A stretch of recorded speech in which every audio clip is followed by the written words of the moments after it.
Hello दोस्तों, कैसे हैं आप सब। उम्मीद करती हूँ कि आप सब अच्छे ही होंगे। दोस्तों, इस वीडियो में मैं आपको स्वामी विवेकानंद की प्रेरक कहानी लेके आई हूँ। ये कहानी आपको लाइफ का बहुत बड़ा सीख देगी। एक बार की बात है जब गौतम बुद्ध जी मगध राज्य के एक गांव में ठहरे हुए थे। गांव से थोड़ा बाहर एक मोची अपने परिवार के साथ रहता था। उस मोची के घर के पास एक तालाब था। एक दिन रोज की तरह सुबह मोची तालाब किनारे पानी लेने गया।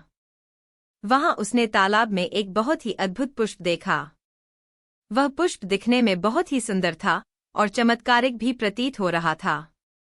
मोची ने तुरंत ही अपनी पत्नी को बुलाया और वह पुष्प उसे दिखाया।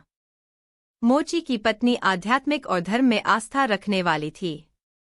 वह पुष्प को देखते ही समझ गए कि जरूर कल यहाँ से गौतम बुद्ध जी गुजरे होंगे। उन्हीं के प्रताप से यह पुष्प खिला है। पुष्प को चमत्कारिक मानकर मोची ने एक योजना बनाई। उसने अपनी योजना के बारे में पत्नी को बताया कि वह इस पुष्प को राजा को देगा और उनसे खूब सारी स्वर्ण मुद्राएं लेगा। उसकी पत्नी ने भी सोचा कि यह पुष्प उनके किसी काम का नहीं है, इसे राजा को ही दे दो, कम से कम कुछ कमाई तो होगी। पत्नी की सहमति के बाद मोची राजमहल की ओर निकल गया। राजमहल के रास्ते में उसे एक व्यापारी मिलता है। मोची के हाथ में पुष्प देखकर वह रुक जाता है। वह मोची से पूछता है कि भाई, ये पुष्प लेकर कहाँ जा रहे हो। मोची कहता है कि मैं यह पुष्प लेकर राजा के पास जा रहा हूँ। इसे राजा को भेंट करके मैं राजा से मुंह मांगा इनाम लूंगा। व्यापारी ने मोची को प्रस्ताव दिया कि तुम ये पुष्प मुझे दे दो, बदले में मैं तुम्हें 100 स्वर्ण मुद्राएं दूंगा। मोची सोच में पड़ गया। उसने सोचा कि जब व्यापारी इस पुष्प के लिए 100 स्वर्ण मुद्राएं दे रहा है तो राजा तो और ज्यादा देगा। यही सोचते हुए उसने व्यापारी को पुष्प देने से मना कर दिया। थोड़ा आगे चला ही था कि उसे रास्ते में राजा आते हुए नजर आए, जो गौतम बुद्ध के दर्शन के लिए जा रहे थे। राजा भी मोची के हाथ में वो दिव्य पुष्प देखकर अचंभित हो गए। राजा ने मोची को पुष्प के बदले 1000 स्वर्ण मुद्राएं देने के लिए कहा।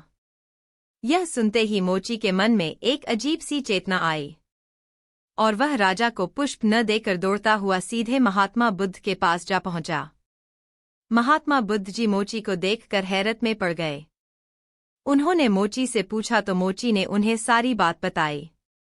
इसके बाद मोची ने वह पुष्प महात्मा गौतम बुद्ध के चरणों में अर्पित किया और उनसे कहा कि पहले तो मेरे मन में पुष्प को देखकर लालच आ गया था, लेकिन अब मैं समझ गया हूँ कि जिसकी छाया पड़ने से ही एक पुष्प इतना दिव्य हो गया हो, अगर उसकी शरण में मैं चला जाऊँ तो मेरा जीवन भी धन्य हो जाएगा। इसके बाद वह आजीवन महात्मा गौतम बुद्ध का शिष्य बनकर रहा।